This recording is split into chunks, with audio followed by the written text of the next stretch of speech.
Hello everyone on the internet and thanks for tuning in. I'm RyuKiva of RyuKiva Toku. There are no products to unbox or analyse, nor is there a brother at my side on the split screen. It's just me, my camera phone and my list.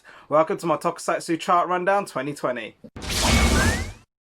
My charts took days to compile. I look at each series on their merits and flaws alone before having each one face off with other series in its franchise to give them a score.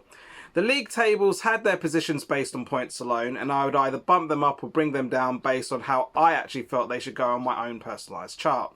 Everything in these charts are spoiler free. I will summarise a rundown for each series in ascending order, outlining for each my thoughts overall, various comparisons before stating its score and recommendations. Let me know what you think.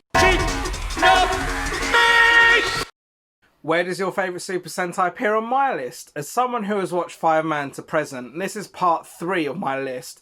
Kira Major didn't make the list because it's still an ongoing series, but here is me talking about the complete series that have made it into my top 10. Let's begin. So, at number 10, we have Samurai Sentai Shinkenjar. Now, this is actual martial arts based series where that martial arts is actually pretty good.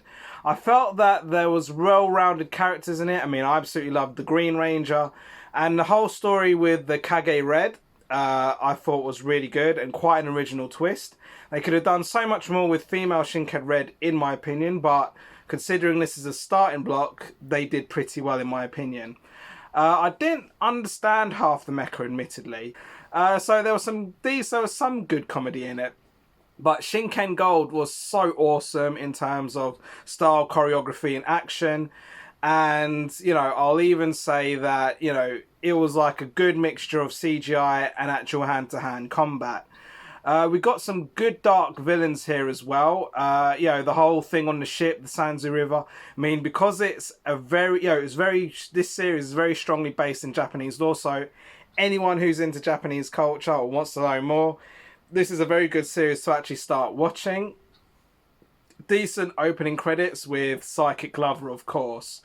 The dojo was pretty good setting as well with that good mentor. Some really good themes going on. Not entirely sure with some of the goofy subplot, and I think with the Blue Ranger being so sucky, I don't know how to describe him, but you know, that's probably one of the weaker points. I mean, in comparison to Samurai and Super Samurai, I'll definitely say Shinkenjar was a lot better. I mean, you know, I still thought that Samurai and Super Samurai were pretty decent, but this was definitely a lot better. So again, anyone who's into that whole samurai thing, anyone who wants to learn about subculture, you know, and again, I'd even say it's a decent Sentai to start off with, but just make sure that the second and third or fourth Sentai that someone watches isn't as low as that. I ranked Samurai Sentai Shinkenjar 19 points, and it has climbed a little bit because it was originally 13th on my list. Number 9, a newcomer, Kaito Sentai Lupin Ranger versus Keisatsu Sentai Pata Ranger. So this is quite a controversial series. Having two Sentai teams, it's always going to stir some people up. But I will say that it was still a very hit and miss series. But a lot of the themes that went on with Lupin Ranger were definitely the plus here. So I think myself, like a lot of other people, Lupin Ranger were definitely the better team. I mean, they tried to make it like, oh, which team do you prefer? But I think a lot of people were preferring Lupin Ranger anyway. The Lupin backstory is pretty good. Yeah, I'm talking about Arsène Lupin here. Hot cast all around. And like, we got this Gold Silver Ranger, Noel. I thought he was amazing. And his parkour style MA was absolutely amazing. I mean, the villains looked amazing. Not totally original. They could have done so much more with them, though. That was just kind of really bad. But the character that needs to have his props paid is Commander Hilltop. Got to love the guy. Got to give him massive props. The ending was pretty nuts, but I did like that Zamigo villain, admittedly. The OP, mishmash. So much, it's mishmash for a reason. The movies, not too sure how I felt about the movies. And I just felt that, yeah, there was that robot in the Pat Ranger team as well. Not too sure how I felt about that one. But just as well, they could have done so much more with the Pata Ranger storyline, admittedly. But they did their best, and that second Green, the original Green Ranger, I wasn't feeling that at all. But Pata Ranger, I mean, again, whether it was basically more on the Lupin Ranger side or the fact there was a lot of original storytelling, there was some very good MA in this, or just choreography action. I gave Pata Ranger Luvi Pat 22 points. So, in at number 8, a very strong fan favourite, Denji Sentai Mega Ranger.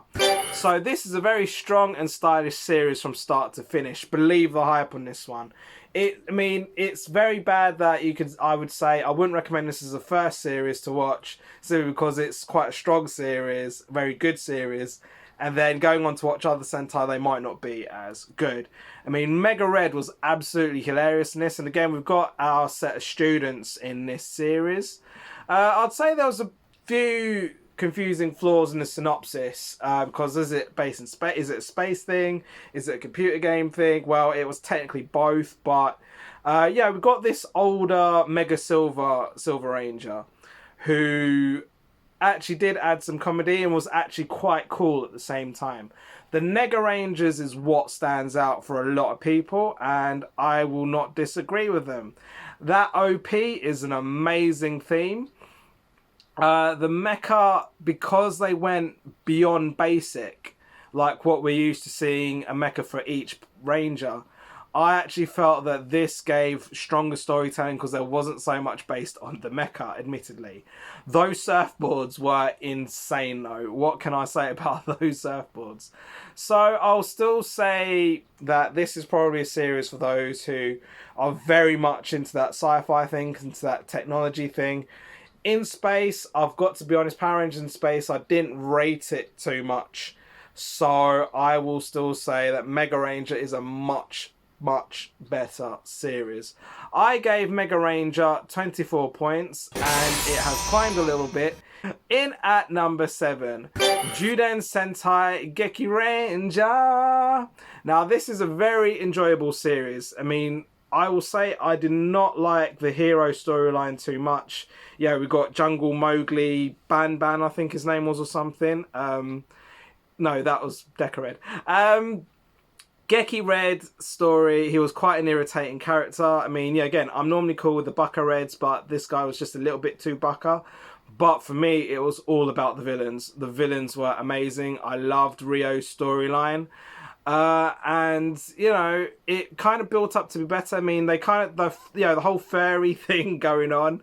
It was very normally I'm not too hot on the animal Sentais, but even though they kind of base this one mainly on like the tiger cat-esque feline characters, animals rather, they actually gave it a little bit more room to breathe, and the Shigeki looked amazing. I will still say that, them not having a belt around their waist was a bit weird. I didn't like Melee's character, and that fly thing was just irritating as F. Comparing this to Jungle Fury, that's quite tight, because I did really like Jungle Fury. But I'll still say Gekki Ranger most likely edges it. With Gekki Ranger, I scored them 24 points. And they were exactly the same spot as they were in 2013, as they were 7th on my list back then as well. Which is actually the same for number 6, Takasawa Sentai Deka Ranger. Now, this was actually the first series that I watched from beginning to end. And as a standalone series, it totally rocked, and it could have... And at the time, I thought this could go on forever. And yet, we do see them popping up constantly. They were... Only a couple of years ago They did a 10-year later. They did a Gavan crossover. Again, this series could genuinely go on forever. And I actually loved it. I absolutely loved Hoji, Deka Blue storyline. So we've got actually some good, strong characters. So even though Sen was the nerdy guy, he was like the tech head. You got Yellow, the ESPer, and then you got Umeko, who's like that kawaii character. I absolutely love Deka Master. I absolutely love Deka Swan. She's Bae for life. It's very strong series. I mean, the thing is, the villain storyline is probably the weaker thing about this series, because you got that bat in a jar who's pretty much the leader. Well, but he's not a leader, but he goes around sourcing out criminals just to mess with everyone's head. But ironically, even though the stories might not have been that great for the Monsters of the Week, they were still very stylish. And then you did have the odd, really good Monster of the Week, like the one who escaped in a teardrop and stuff. So you had some really good Monsters of the Week in this, as well as, even though there was there was Deka Gold, who only appeared in the movie briefly, but you still had Deka Break, absolutely amazing. And the mecha was actually the mecha was a bit standard. So it's almost like when a series doesn't concentrate so much on the mecha, the rest of the series becomes really good. So we had some basic mecha which were pretty decent, but then Deka Base, wow. I mean, Buddy Murphy, they could have done so much more with that, but I think people are getting a bit sick of auxiliary weapons. The SWAT upgrade was actually really good on this. So I would recommend this to anyone who loves like those police things, those futuristic things. This was my first Sentai, so I could happily recommend this, but again, it's always about what you watch after a good series. The movie wasn't that great, though. In comparison to Power Rangers SPD, now SPD took a lot of inspiration from Gekki Ranger. I would say they are roughly the same. I mean, the fact that there are fewer Power Ranger series and more weaker Power Ranger series, that is probably why SPD would be higher on my list.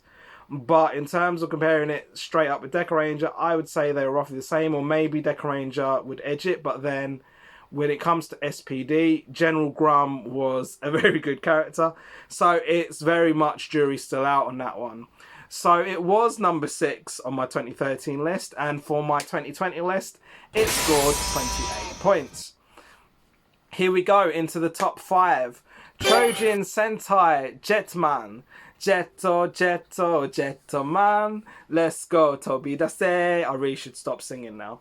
Right, so this is a very good, it's a very good standard series, and I loved Guy's non-PC persona. I would say you don't get characters like Guy, you've not had a character like Guy since Jetman. I mean, he might have had quite a few characters like him prior.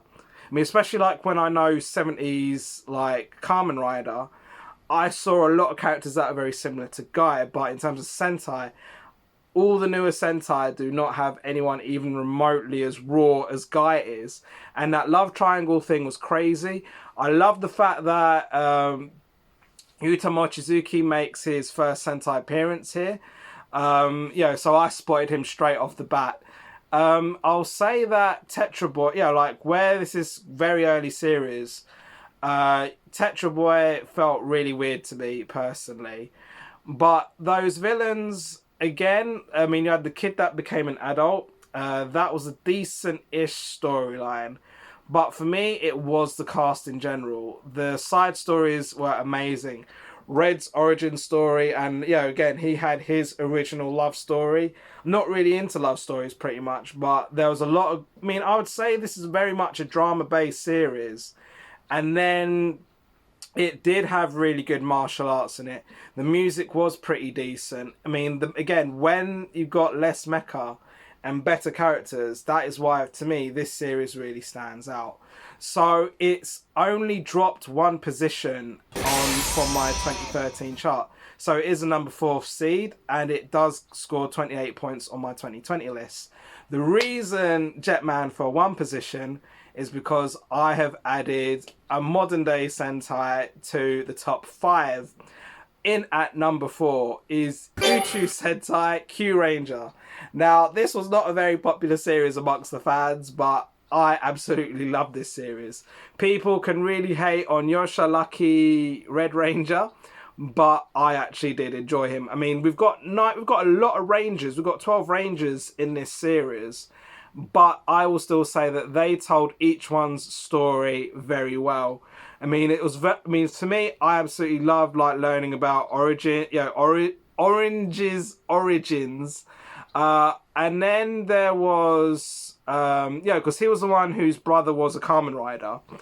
And you had some decent villains as well. So, like, the villains were absolutely psychotic in this. But for me, you look at my logo, it's definitely all about Shou-Lon-Po. It's all about Shou-Lon-Po in this. So, I absolutely loved Ryu Commander 100%. And so there's no real surprise that this series has made it into my top 5. I mean, I love the way that, he had like the little spinny thing and he'd decide which 4 or 5 would go out onto the field. So not every character was fighting every week, but they each had very unique fighting styles. That was very obvious. I mean, Chameleon Green, she is Bae for days. And, she had her, she was the ninja one, Ninja Star, I think it was, or something. But I could literally just talk about this series non-stop. There's so much to cover with all 12 characters, but like I liked Gold and Silver's sort of thief origin storyline. Blue probably wasn't the one that was most in depth. I like Black's sort of robot wrestler. Pink was WTF in my opinion, but was still like quite kawaii and was obviously voiced by Gokai Yellow. The music, that Q dance, absolutely amazing. The gimmicks in this were pretty good. I mean, even the power... I haven't really talked that much about the power-ups, but Red's power-up was pretty good. I mean, I probably wouldn't recommend this as a first series to start out with, simply because there's so much going on. But this being number 4 on my list, I gave it 28 points. Into my top 3. No real surprises here, but maybe a big surprise. In at number 3, Kyoryu Sentai Zoo Ranger. Now, this was a very emotional series. I mean, right, so in comparison to Mighty Morphin Power Rangers, straight up, this is definitely, even though Mighty Morphin Power Rangers is my sentimental series, I grew up with it as a child, that's to one side, this is so much better. It's a much darker series. I cried so much during watching this. Maybe that was biased on my Mighty Morphin Power Ranger upbringing, but ironically, I would say it's all about Yuta Mochizuki in here. He is such a good actor.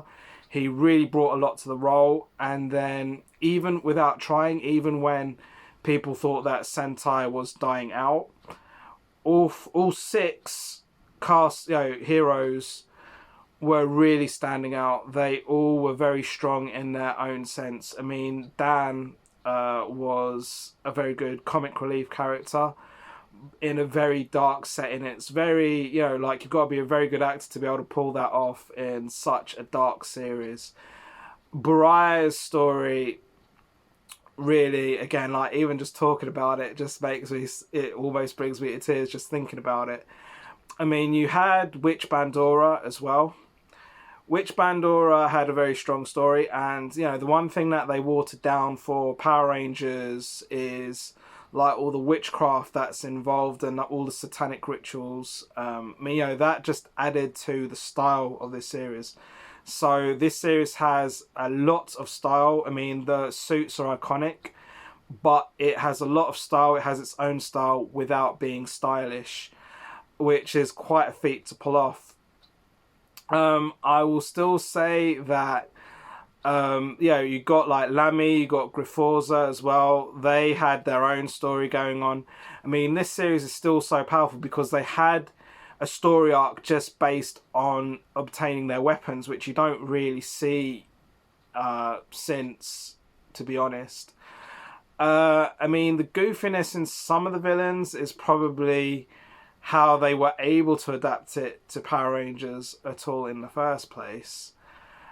And for me, even though this ranked number 3, I'll say the top 3 are actually all interchangeable in position. But the thing with Zyuranger is I find that I will not watch Zyuranger again simply because it is such a powerful series.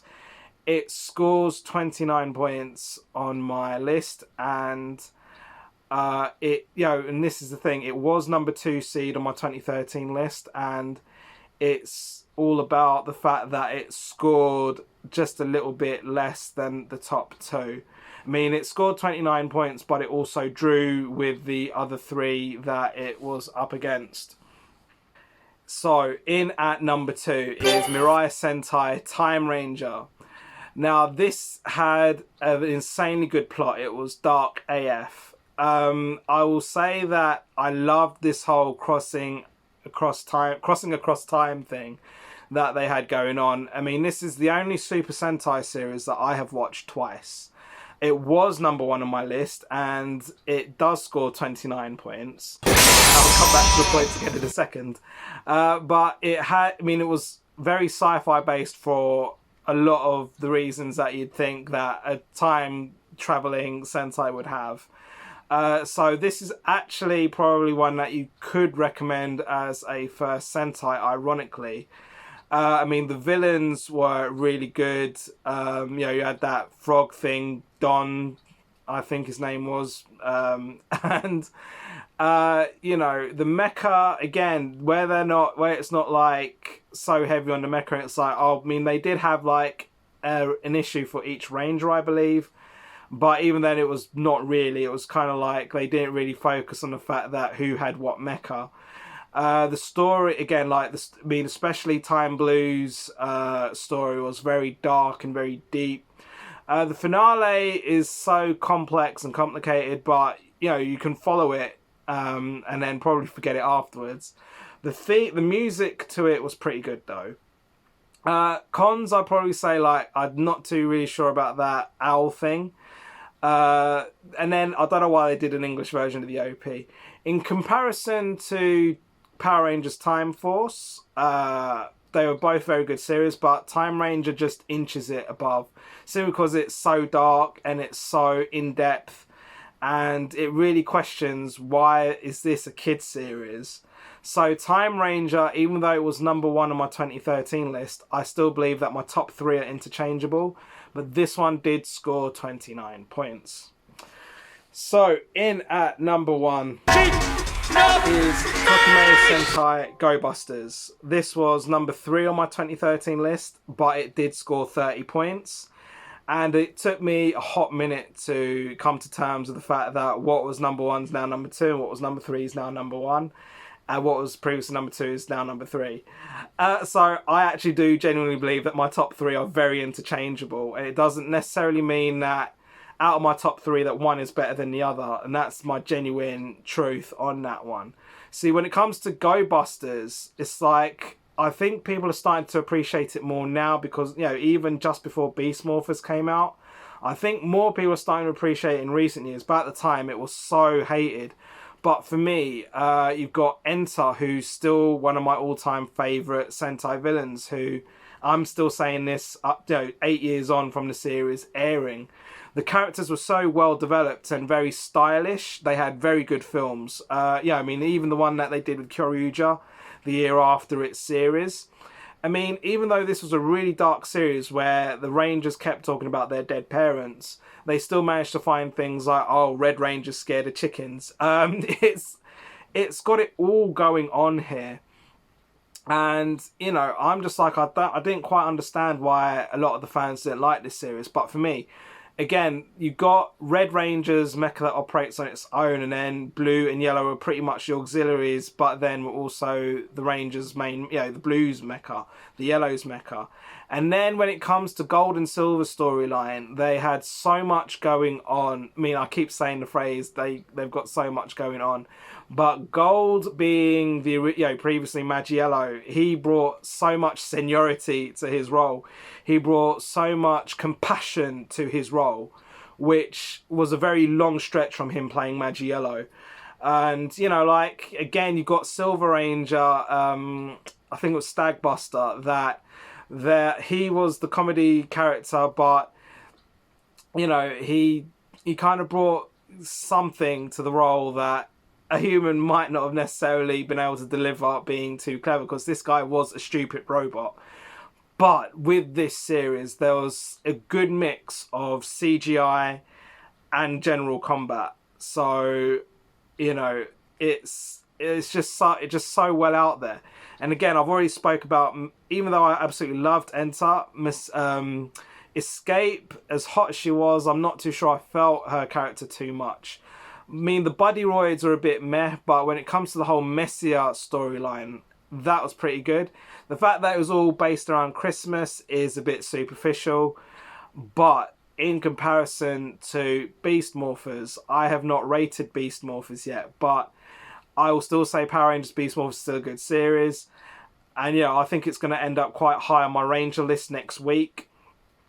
And I will still say anyone who likes alternative storytelling will like Tokume Sentai Go Busters. And even though it was number 3 on my 13 list, on my 2013 list, it is number 1 on my 2020 list, as it did score 30 points. So the highest on it on the list, and I believe that was only 1 draw point, which is why it doesn't score 31 out of 31. Probably because it drew with one of the other 2 in my top 3. So that is my Super Sentai list in full for 2020. You could join me next week for my Power Ranger list and the week after for my Kamen Rider list. But for my Super Sentai list, the newer version will be out in 2025. Please like, follow and subscribe to myself, RyuKiva of RyuKiva Toku. I am on Facebook, Twitter, Instagram, as well as this YouTube channel. I have my Patreon and my WordPress, ryukivatoku.wordpress.com. Hope to see you next week for my Power Ranger list.